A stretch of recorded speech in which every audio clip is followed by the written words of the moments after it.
Welcome to the Heart Rate Variability Podcast. Each week we talk about heart rate variability and how it can be used to improve your overall health and wellness. Please consider the information in this podcast for your informational use and not medical advice. Please see your medical provider to apply any of the strategies outlined in this episode. Heart Rate Variability Podcast is a production of Optimal LLC and Optimal HRV. Check us out at optimalhrv.com. Please enjoy the show. Welcome, friends, to the Heart Rate Variability Podcast. I am Matt Bennett. I'm here with a little bit of a different twist on episodes. One of the things entering 2025 is I have become connected to the great thinkers of the world in heart rate variability. And one question that I failed to ask when I had these great thinkers like the guest today, Dr. Richard Gevirtz, is how do you integrate all this knowledge, this expertise into your own self-care, your own wellness practices? And I just yes, I missed this opportunity to ask this question, but what a great way to have some episodes throughout, because I think there's one thing to hear about the amazing research. The irritable bowel syndrome episode we did, Dr. Gevirtz, still is one of my favorites, and I know one of our most highly listened to episodes. And so I'm really appreciate your time coming here and talking a little bit about how you integrate this into how you look at your own health and wellness. So before we get going, just in case maybe some people aren't familiar with your work or have listened to our past episodes, which they absolutely should go back and listen to, I'd love for you just to give a brief introduction of yourself and your work. Okay, well, I'm a distinguished professor at Lyon International University, California School of Professional Psychology. I've been there for 45 years, coming in June. Congratulations. Yeah, it's been a great fit for me because it's a program that combines promotion of your own clinical work with teaching and research. And that's something I hadn't gotten before. I had the health emphasis track, which means I get students interested in health psychology coming in. And they're fantastic. They're these great kids that are really interested in this fascinating area of psychology, because you get to deal with physical and psychological issues that are very complex and quite interesting. I find them much more interesting than either purely physical or purely psychological problems. And as part of this, I've had a small private practice, 1 day a week practice for all these years, although in recent years I've cut back a bit. I run a clinic with 3 second-year interns, grad students, and we see patients from 8 to 80 with HRV combined with ACT. So a lot of my time now is just spent supervising and working with those students with clients instead of with my own clients, but both. It's a very successful clinic. We have a pretty long wait list. It's a low-fee clinic, so we're serving the San Diego community. The main source of referrals is on our previous podcast, our kids from our children's hospital, or more adolescents than kids, but combination, who are coming with all kinds of problems. And probably something that would be worth another podcast for you is just looking at this social media generation that are really falling through the cracks. And we are really seeing a big difference in our population over the last 10 years, say. So I teach statistics, and I've done that for years and years. I love that, as well as the health psychology courses, and have been part of AAPB from the very beginnings of it. I was a second chairman of BCAA. And did 2 terms, 2 very painful terms as BCAA chair. So advice to your readers, don't ever take on a certification administrative job. It is really not fun. That's what I kind of hear about it. I kind of hear that same thing from others as well. So, in fact, there's a very funny story. that your listeners might enjoy. So in the very last part of my second term, our national meeting was in Boston, and there was an applicant for certification who was a Harvard grad who failed the BCAA exam. And she refused to accept that she had failed the exam. And so she bugged everybody in the BCAA office until we rechecked the exam. I personally rechecked the exam myself. She definitely had failed it. And so she came to the meeting just to harangue me about this exam and followed me around Wow. this meeting. Took a workshop she wasn't interested in just so she could harangue me about this. And so then we had our final dinner and was supposed to be honoring my finishing my term in a nice restaurant in Boston, actually, probably a restaurant you know right on the river, seafood restaurant. And I walk in and there's a whole board wearing T-shirts saying, BCIA complaints, call 1-800-Gevirtz. I love it. I love it. I still have that T-shirt, actually. Oh, that is great. Hey, I was going to ask you to do this at the end, but since you brought it up, about the time this podcast is going to be released, it'll be time for people to get their act together to sign up for the AAPB conference. I would just say, and it's coming to a really good location this year, in my opinion, at least. I would love for you, just as a pioneer in the field of HRV biofeedback, tell our listeners why, if they can make it happen, why they should consider coming to the AAPB conference. Yeah, absolutely. It's really my favorite conference. I go to all kinds of conferences, but it's always my favorite for a number of reasons. One, it's a mixture of academics and clinicians. And in more recent years, especially, we've given a lot of student scholarships, so we have a lot of students. And it's just great because the clinicians, like yourself, are just great with these students. They really accept them and bring them in, and the students just have a great experience with. I won't mention which other ones, but some other conferences I go to, they really treat students like peons. Yeah.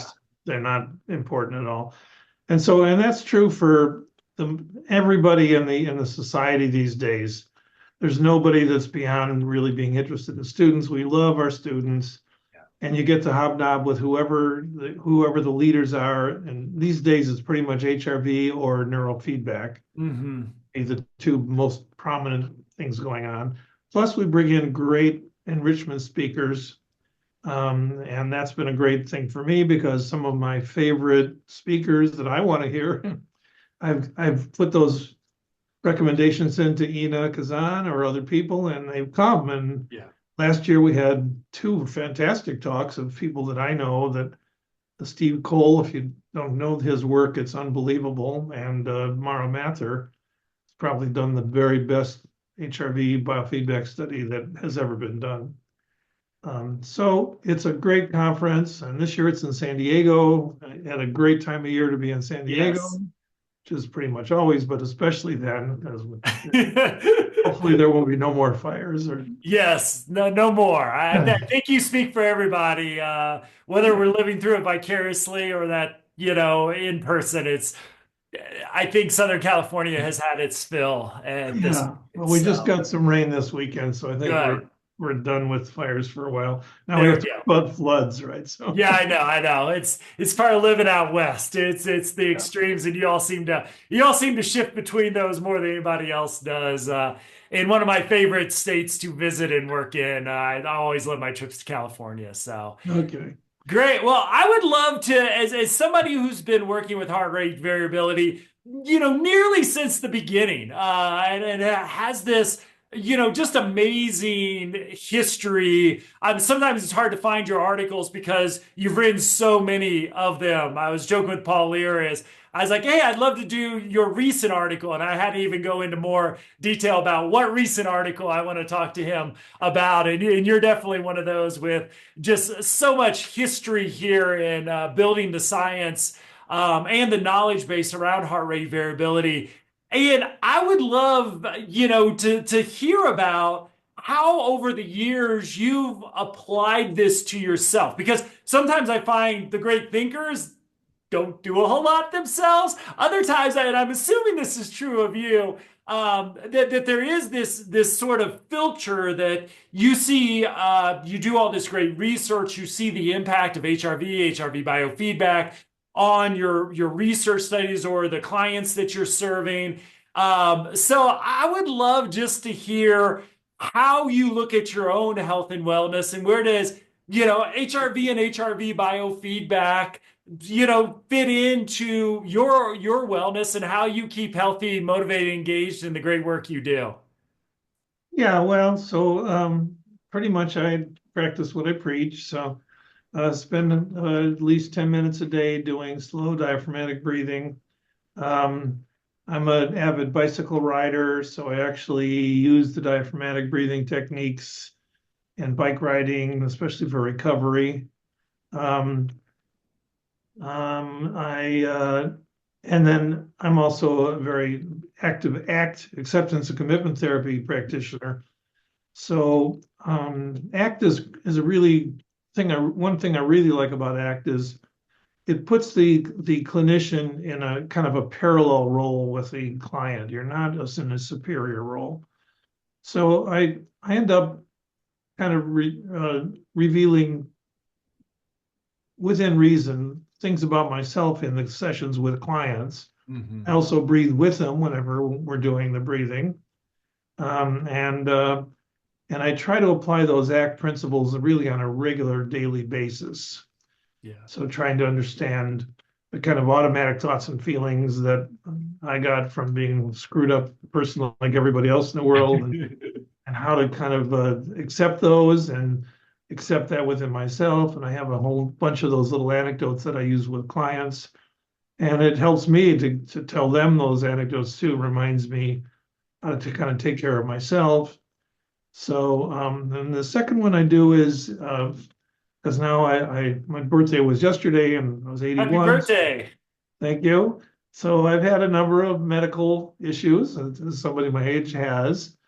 And in every case, I've used the breathing really, especially to cope with the procedures, with anxiety about the procedures, with recovery, and it definitely really helps. The third, when one of those specifics is I've had, like many people, I've had trigger points for some myofascial pain. And so I have a tennis ball in my car, in my office, in my bed table, and I do breathing based releases of those trigger points whenever they act up, which is every couple months something acts up in my back or my neck or someplace. And so I'm an avid advocate of using a combination of HRV biofeedback breathing with trigger point release. We have a study we're writing up right now for publication that showed that if you combine the slow resonance frequency breathing with actual tennis ball trigger point release compared to guided imagery, you get much faster and longer lasting relief. Could you share what that just sort of looks like implementing that and like with the tennis ball? Are you like, is it a massage Now that you put pressure, the myofascial releases, you put pressure on the trigger point. In this case, we did tension headache. So this was a Rachel Weinbein's dissertation. Her father is a very experienced physical therapist, as is her mother, actually. So he was nice enough to make a video for us on showing how to use two tennis balls tied in a sock and put them in the back of your Oh, head wow. here, and then go back and put pressure on them. If your readers try that, this is where tension headaches come from, right from back here. So you just lean back in those and then do your, in my case, 6 per minute breathing, but Yeah. whatever your resonance frequency breathing is diaphragmatically. And then put a little more pressure on when the pain relieves and a little more pressure when it relieves, and then gently release. I love that. So these are techniques that myofascial therapists have had for years, and they really work. But what we found is there's something called the parking lot phenomenon that it would work great in the office. You go to your car and the headache was back. However, what we discovered in the work that we did with my colleague Dave Hubbard, neurologist, was that the pain is coming from nodules. Trigger points are nodules in the muscle, and they're alpha sympathetically mediated. Hmm. We had trigger point EMGs that we found that we did this work on, and we found that they were not cholinergically mediated at all, like regular muscle, but only through alpha sympathetic input. And so the idea is that, and we think that there's spindles. That part is a bit controversial, but I think we're right, so we'll see. So the muscle spindles are the kind of sensory components of the muscle, and they are activated by this alpha sympathetic loop, feedback loop, probably as sort of as a readiness for fight flight. Hmm. And so the parasympathetics we didn't really think they played a role. However, there's this phenomena of accentuated antagonism, which is that parasympathetic or vagal tone really limits the degree to which sympathetic input into organs occurs. It's kind of a governor. So what we found is that we're really enhancing vagal tone with our biofeedback techniques, as many of your podcasts will demonstrate, and it seems to limit the reuptake of the input to the trigger point. So the client does the breathing on a regular basis, at least 10 minutes a day, 20 is better. And then when they go in for physical therapy or chiropractor or massage or using the tennis balls themselves, they'd start by the breathing first, then do the release, and do the breathing during the release Hmm. and after the release. And what we found is that we have a substantial gain in relief when you do that combination. And I can tell you for myself, Awesome. in fact, one of the things that happens is we go to a party and my wife grabs me and says, Marilee has a headache, come over and release her headaches. And I have to teach her to do it at a party. It's not my favorite thing, but it's pretty much a miracle, right? So when you do those, but the trick is not to get immediate relief from the pain, but to get long lasting relief. Yeah. And that's where there probably are many processes we don't even understand yet from the slow breathing, but that's at least one of them. That is great. So Awesome. as I say, I've got a tennis ball in my car and my desk at work and my bed table, everywhere that might need it for trigger points in my neck or my back. Or years ago, I had a bike accident and got a trigger point in my left scapula. Hmm. And it doesn't really bother me very much. Every now and then, though, it acts up and it's real easy to release with a tennis ball. So I just wedge it in here in this chair, lean back on it, do my breathing, pretty much takes it away for the day. So that's so fascinating. Yeah, I mean, so the tennis ball and the additional pressure. I'm going to try to say this in layperson language, and I'll let you give the better explanation. Are we like triggering a little, like I'm sure when you put that pressure on, the pain increases a little bit, but doing the breathing brings that vagal brake on it, and then we see decrease in pain over time from Well, that practice. yeah, our theory is that we have an article on this, the spindle theory. Our theory is, but this part has been disputed, is that the trigger points are actually muscle spindles. Hmm. We know that muscle spindles have a feedback loop to the brain with unmyelinated C fibers and substance P, which are the neurotransmitters for pain. These are little capsules with hyaluronic acid inside of them. And our theory is that you actually are squeezing, and they're pressure sensitive. The capsules are pressure sensitive. That's how you get referred pain. You only get referred pain from capsular organs in the body, like a heart attack doesn't hurt where the heart is, it refers pain Right. down the arms and so on. Or gallbladder pain often shows up somewhere else. So it's kind of Mhm. a medical school Yeah. phenomenon. If you see referred pain, you know it's probably coming from someone. So we think that makes our case that these are capsules and that they're filled with acid. And we think through excessive, either through injury or excessive sympathetic input, they kind of expand and send feedback to the brain of pain from that. So what any of the techniques do is they kind of squeeze the acid out of it because it's open-ended, we think. And once that's where the immediate relief comes from, because there's no more messages to the brain. So sometimes one of our anecdotes was that some of our patients were doing acupuncture with this, and it would kind of work, and then one week they'd come in and say, "Oh man, he really got some pain when he got that needle in there. It was like it really hurt, and boy, the relief was way better." Yeah. We think they actually pithed, they actually punctured the trigger point and got rid of the pressure. Who knows? We have no idea if Wow. that's really what happened, but that's the theory anyway. And so that the release, yeah, it hurts when you push on it, but Yeah. then when you release it, the pressure is gone, so the pain goes away. And then the biofeedback is crucial for not reactivating the trigger point. So that's probably one of the Fascinating. most practical kinds of things. I would, if you asked any of my friends, Yeah. we have a men's lunch group, and honestly, 4 of the 6 of them I've helped with this, and they loved it. They think it's great. Oh, that is awesome. I love the practicality of that as well. It's Yeah. so cool.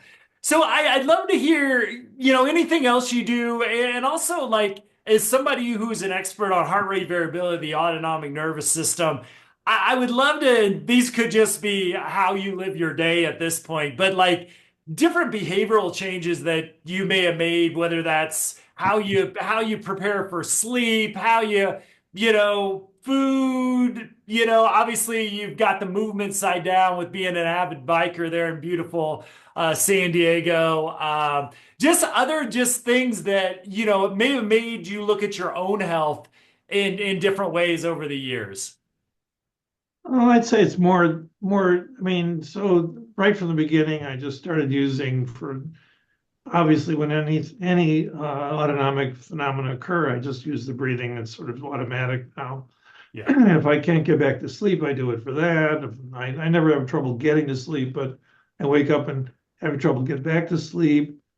So I use it for that. I use it for procedures of any kind, any stressful things. And then the acceptance commitment has been a bit more of a long-term work to try. And, our natural instinct is when you get this automatic thought or feeling is to relieve it, relieve it, relieve it. And that's not how ACT works. So I have to really kind of work on accepting these, like irrational guilt or something, and try to be there with it. Be courageous enough to stay with the uncomfortable feeling is what we're trying to teach our clients. And so that's probably been a greater influence on just being able to calm down my stress. I'm an internalizer. Like my parents put in all this Jewish guilt, so I have all the guilt that people have from this stuff. And so, these are automatic. Also, my dad was a professional athlete, and I wasn't. I was okay, but I wasn't a great athlete, and I could tell he was very disappointed. So that engram, and he's been gone years and years and years, but that engram is still embedded in me. Funny. So Yeah. whenever I have that kind of a performance, bad feeling about performance, I have to really immediately go into my ACT and my breathing to combination. Yeah. That's probably the most influential.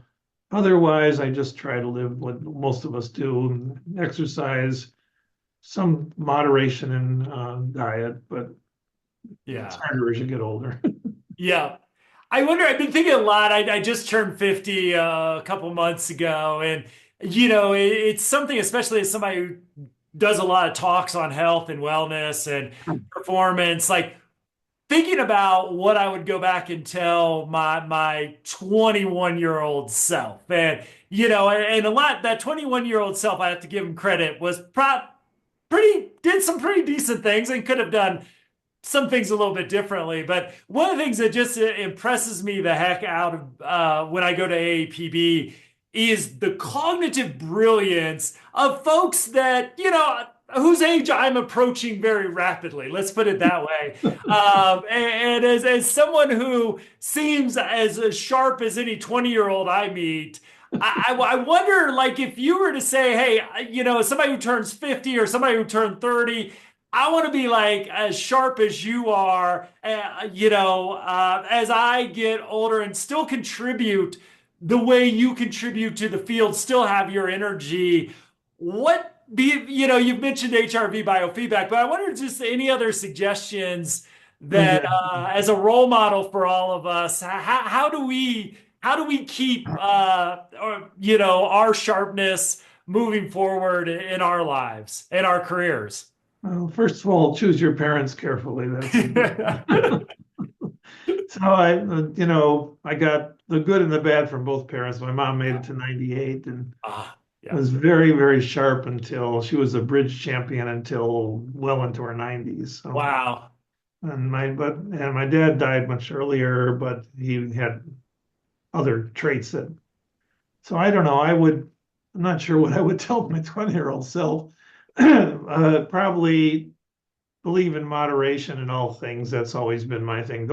I don't think you can, for me, I could never sustain very radical changes in lifestyle. Yeah. I had to be going for moderation in exercise and food and work and work-life balance. And so I wish I had found ACT a little bit earlier. I kind of discovered it through my own clinical work of my dissatisfaction with CBT Yeah. and came to it kind of on my own before I actually knew Steve Hayes. So, but then once I saw it all incorporated, I thought, oh man, he's really got it nailed down. So Yeah. not sure what I would say beyond that. I'm not, people always eat steel cut oats in the morning every morning instead of bacon and eggs. I don't know. Yeah, I'm with you on that. I'm with you on that. So the kind of final question I would love to ask is you mentioned you do some practice every day.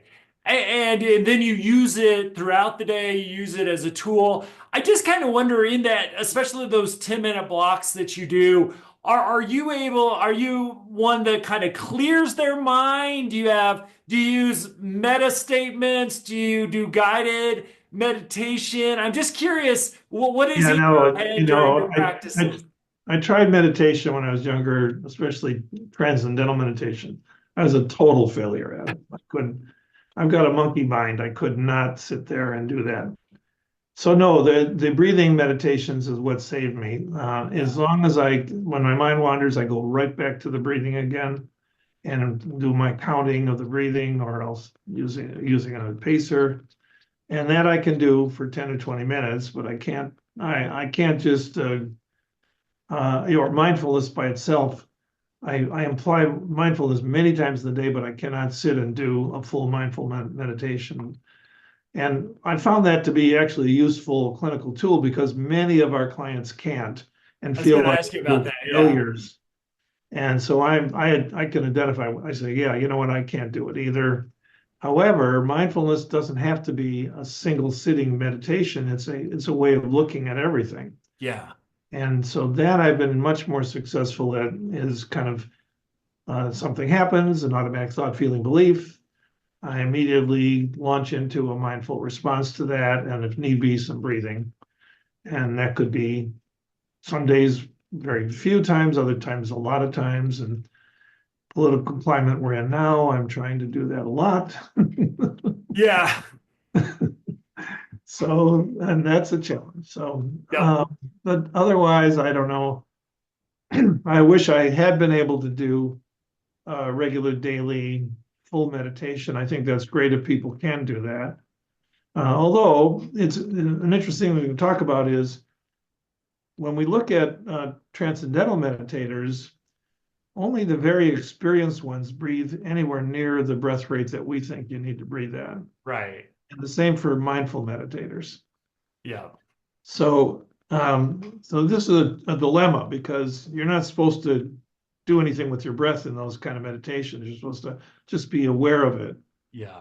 And then over time, mindful meditators we found do eventually kind of move their breath rate down because Fascinating. the body kind of tells them that that's a better breath rate. Huh. But the newbies don't do that. And Yeah. when I talk to mindfulness groups, they poo-poo it because you're not supposed to guide your breath. You're supposed to, or even Shavasana in yoga, at the end of yoga, you're supposed to just be there mindfully breathing, right? And I'm saying, yeah, mindful breathing at 6 breaths a minute. Yeah. Well, I always think about mindfulness as a focus on something, a singular focus on, for me, like as being, I have the monkey mind too. I think the best piece of research I've ever found in my life was, at least initially, and I consider myself a new student of anything like mindfulness or meditation, is when your mind wanders, bringing it back is where you get a lot of the early benefits. And I like to say I'm still a beginner because the monkey mind has not, it's still there. And I think it's just how I'm wired. It's going to be there, but catching it, bringing it back with acceptance, as you put so gratefully, is where we're really almost doing those bicep curls, at least early on, for the prefrontal cortex and other the vagal brake. So that was really interesting piece of research that I saw as well. But that's where I like my definition of mindfulness is really that limiting that focus. And to me, watching the pacer go up and down is an ideal thing to focus on. And I'm just kind of just breathing naturally at my resonance frequency breathing rate. So yeah, I think that if you don't think too hard about it, it's pretty easy to integrate in. Yeah, yeah. And then people are usually relieved because they feel, I mean, I felt like a total failure from the early first Yeah, attempt. Like, what's wrong with me? I know. I So share that. I think it's comforting for people to say, well, yeah, you seem to have been okay. Maybe I'm okay too. So Yep, I love it. I love it. Well, this has been a delightful conversation, my friend. I knew there would be a wealth of knowledge, and I feel like there's like 3 or 4 other episodes we could jump off on with some of the research you mentioned. But I think the trigger point thing alone is such a fascinating, like I said, just another a door in this amazing work that you have done over your career. And I love that your wife makes you do it at parties. So, yeah, as a mental health therapist, that's my personal nightmare is, that you want my skill set to come out after, a half bottle of wine. It's not going to turn out good for anybody, but having some tennis balls you can bring out, yeah, that's a nice gift that you can give to it's folks. a So little that's right, a little easier. awesome. Well, thank you so much again for your time and just your work. It has been a privilege to have interviewed you on this podcast. I think this is our third or fourth episode, and looking forward to the next one. As long as and coming to your hometown of San Diego for AAPB, it will be a joy as well. And I just want to, as we end, just reinforce what you said. It's one of those conferences that it's big enough to give you every workshop slot has about 3 different workshops I'd like to attend. So it's big enough to give you that variety. While I remember like the first day as I'm sitting at a table with you and I'm like, is this the Dick Gevirtz? Like, is this the Gevirtz? Like, and Ina's like, is this the lair? It's like, that's the lair. Like, and y'all are so welcoming. And I see you extend that, especially to newbies like myself who come in with a lot of energy and not a lot of knowledge and have just been such a great teacher to me. So if you can make it to San Diego with us, it is an absolute joy. And we're just huge fans of AAPB here at the podcast. So, my friend, thank you so much. And as always, you can find show notes, information on Dr. Gevirtz and his work at optimalhrv.com. Until next time, my friend, thank you so much for your work and sharing how you utilize it in your own life as well. Yeah, thank you for what you do, and it's great, a great promotion of the field. Thanks, everybody. We'll see you next week.